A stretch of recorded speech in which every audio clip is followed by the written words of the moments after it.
Hi, and welcome to the virtual presentation of our ICSA 2020 paper on incremental calibration of architecture performance models with parametric dependencies.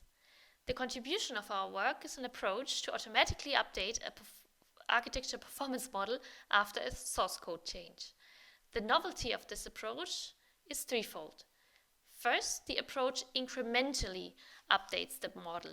That means we retain manual changes to the model.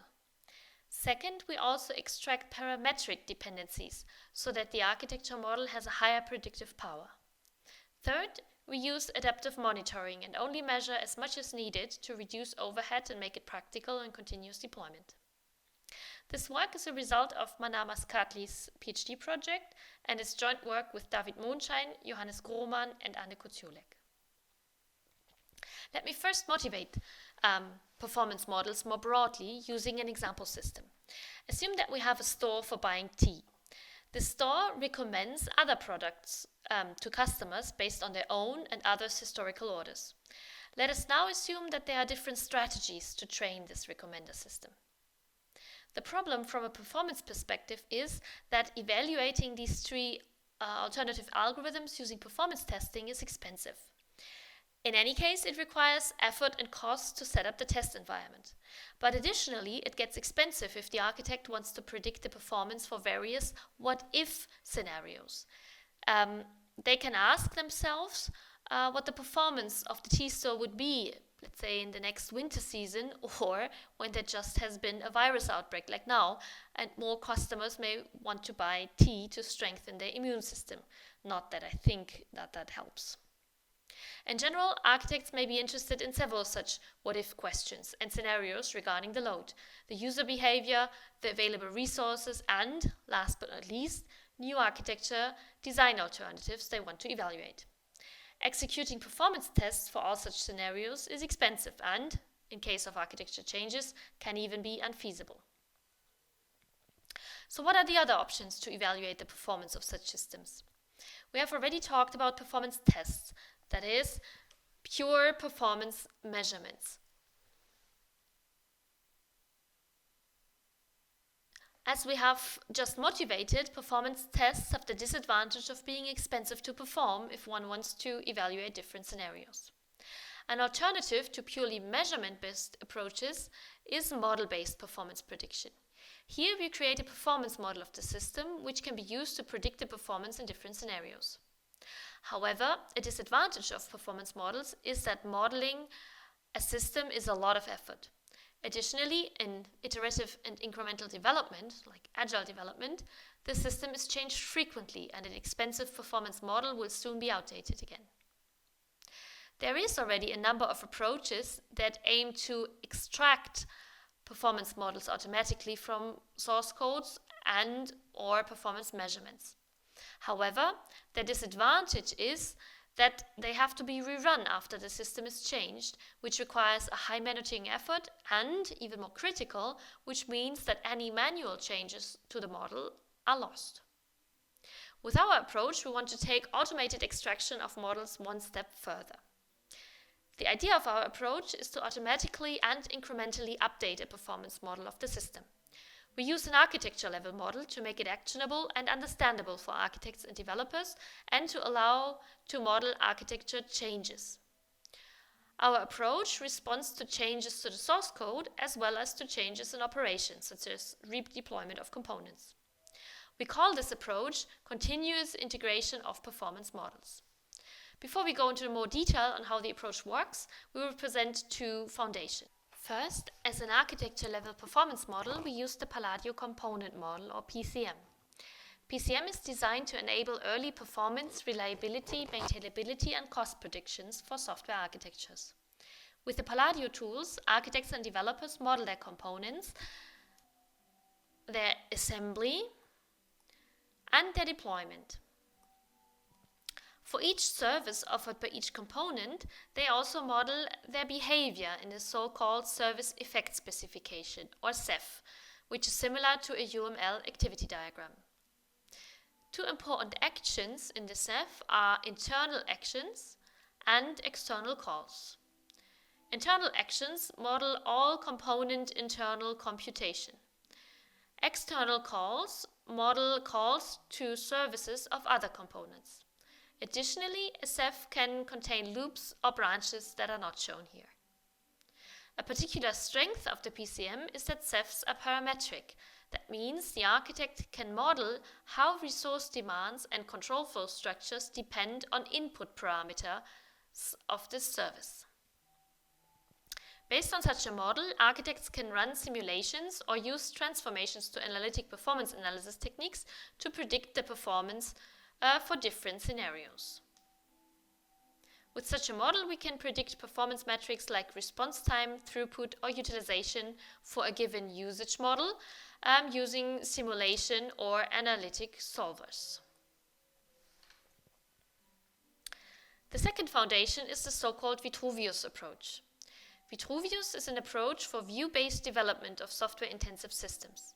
The idea is to define a so-called virtual single underlying model that couples all the models relevant for the development of a system. The coupling is defined by defining consistency specifications at the meta-model level. Then, when developers or architects edit their views of the system, changes are propagated to the other views automatically if the necessary changes are unambiguous. For this work, we use a model for the Java code and a PCM model of the software architecture. The consistency specifications for these two have already been defined in previous work by Michael Langhammer and others in an approach for the so-called co-evolution of source code and software architecture models. Here I briefly show how the co-evolution works.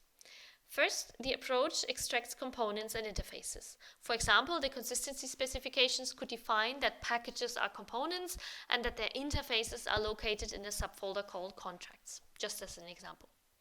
Having identified the interfaces and classes that implement them, the approach then creates a PCM interface for each identified component interface in the code and PCM services for each method declared in the interfaces. For the class implementing these interfaces, a PCM component is created. For each implementation of the methods of the interfaces, a PCM service effect specification, so Ceph, is created. Let us look at the Ceph extraction in detail. The Ceph is constructed based on the method bodies. All method calls that call methods outside of the current component are modeled as so-called external calls. Other method calls, that means all component internal computation, are inline, let's say, and combined as so-called internal actions. Now, the idea of Vitruvius is that changes are propagated. That means if a developer edits one model, the other model is incrementally changed. For example, if we add a loop around the external call in the code here, then the PCM Ceph is incrementally updated and a loop action is created that now contains the external call.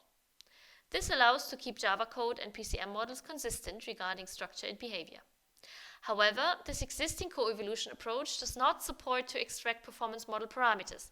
That means resource demands, loop iteration counts, and branch probabilities. Consequently, it also does not yet support extracting parametric performance model parameters.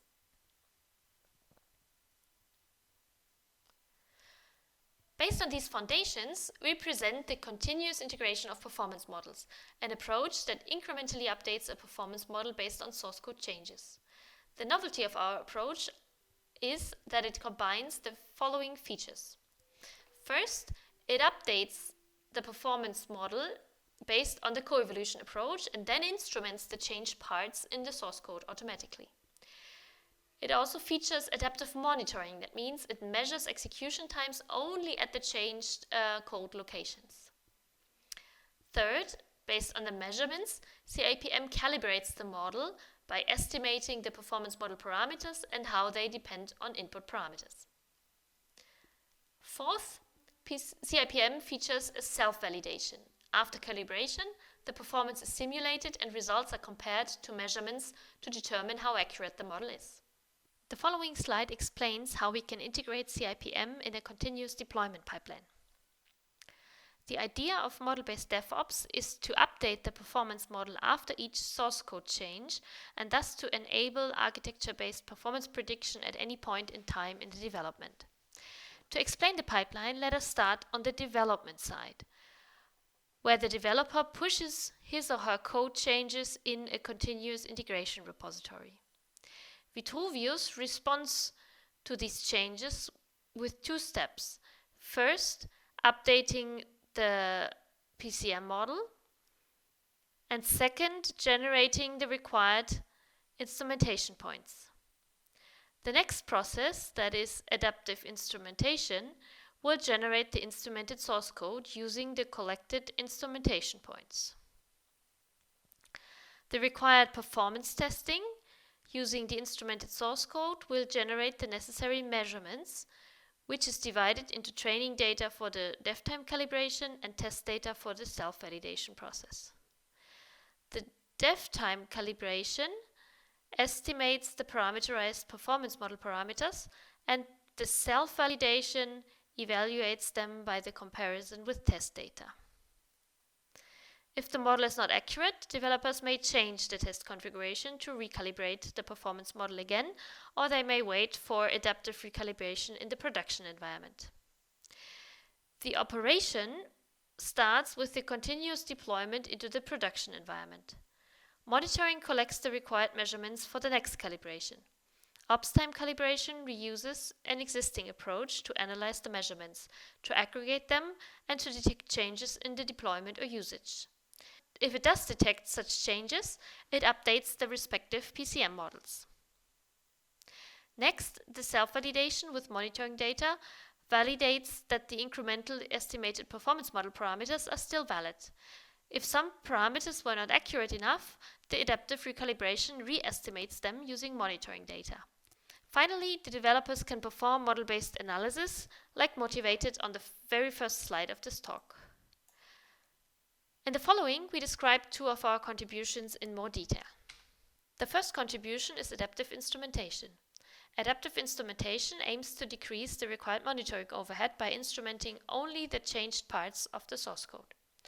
It logs only the required information to calibrate the related performance models parameters, like loop iterations, response times to calibrate resource demands, and the parameters of external calls. For example, if the last internal action here is changed to implement another training algorithm, then only the changed method will be instrumented to monitor the response time, which is used by the resource demand estimation of the last internal action. To automate the instrumentation, we extended the VSUM, the virtual single underlying model, with an instrumentation model, IM, that stores the instrumentation points. Additionally, we map the source code statements to their related Ceph actions during the automatic update of the architecture. We defined consistency rules that generate instrumentation points for those Ceph actions whose source code has been changed recently. Finally, the instrumented source code is generated as a view that combines the information of both the original Java code and the instrumentation model. Executing the instrumented code will generate the required measurements for the second main contribution, the incremental calibration. Our novel incremental calibration estimates the following performance model parameters and how they depend on input parameters. For each kind of parameter, we list the techniques we use to estimate these dependencies here on the slide. On the right, you see a service effect specification, a Ceph, where I'll highlight the parameters. We estimate the branch probabilities and their dependencies on input parameters, the loop iterations, again, and their dependencies, the external call parameters, and the resource demands, and possibly their dependency on input parameters. The estimation of resource demands is particularly challenging in an incremental setting, as we do not have measurements of all the services in the system due to the adaptive monitoring. The novel idea of our work is to use predicted response times and resource utilizations to complement the measurements. so that we can estimate the resource demands based on the service demand law from queuing theory.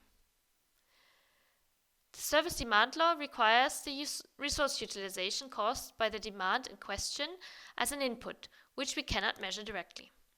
To estimate this utilization, we extend the estimation approach by Fabian Brosig and others. They estimated the utilization caused by one internal action based on the execution times of internal actions, the frequency of their execution, and the overall resource utilization, which can be measured. We extend this approach by predicting the utilization caused by non-monitored internal action based on our model and by using the above formula only for the internal actions that we can monitor.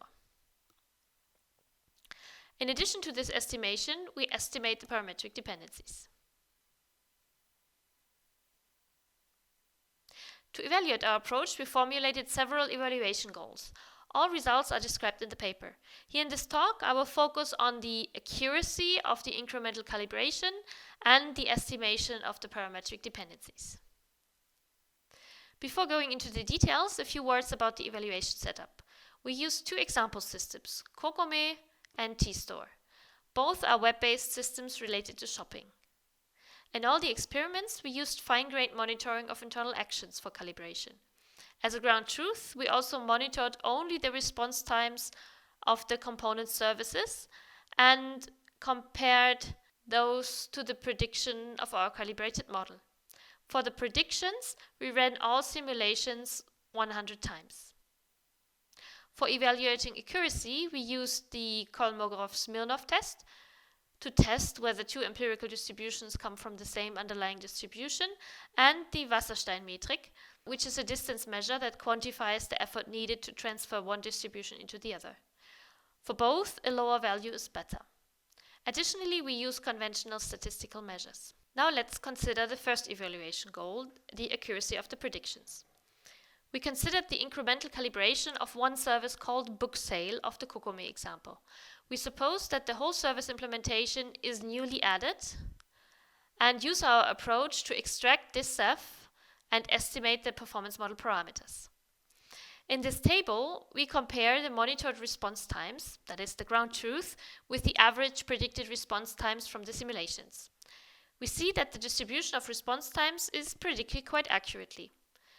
The average Kolmogorov-Smirnov test value and the average Wasserstein metric also indicate that both distributions are quite close. For the T-Store example, we consider several changes of a service called train, which trains the recommender component. We defined a sequence of 10 changes to the implementation of the service, so 10 iterations, and recalibrated the model accordingly with our approach. Over these 10 iterations, the model remained quite accurate. Finally, let us consider the accuracy of the parametric dependencies. Here we evaluated whether the approach can correctly estimate the dependency of the resource demand for the internal action train for recommender on an enum parameter that selects the training algorithm, and additionally we evaluated whether the dependency of the loop iterations on the number of orders can be detected. We analyzed whether the parameterized model can predict the performance more accurately in a what-if scenario with a higher workload than a non-parameterized model. As we see in the table, the parameterized model has similar accuracy for the original workload, but much better accuracy for the what-if scenario of a changed workload. Overall, we could show a good accuracy of our approach. Evaluating the approach on more example systems with a real evolution history is subject to our future work. Before concluding, let me briefly compare our approach to the related work. First, several reverse engineering approaches for architecture-level performance models have been suggested. However, they do not support an incremental extraction and thus require to monitor the whole system to extract the models. Additionally, any manual change to the architecture model would be overwritten after each extraction. Second, several approaches for estimating parametric dependencies have been suggested. We built on their insights, but developed an approach to estimate the dependency in an incremental calibration. Third, there are a number of resource demand estimation techniques. Here, approaches either use fine-grained monitoring, which causes high monitoring overhead, or coarse-grained monitoring, which only provides estimations for whole services. We use fine-grained but adaptive instrumentation to get results for individual internal actions while still having a low monitoring overhead. To conclude, we presented this CIPM approach, Continuous Integration of Performance Model. CIPM incrementally updates and calibrates an architecture-level performance model automatically. It determines parametric dependencies and has a low monitoring overhead due to adaptive monitoring. With our model-based DevOps process, we described how CIPM can be integrated in build and deployment pipelines in practice. In our evaluations, we demonstrated the accuracy of the calibration and the parametric dependencies, as well as the reduced monitoring overhead. As future work, we are working on testing for more complex parametric dependencies using genetic algorithms and an improved automatic update of the system model, which contains the assembly of components, which also considers composite components. Thank you for virtually attending our talk. Please leave us your feedback and questions in the comments below the video. Thanks.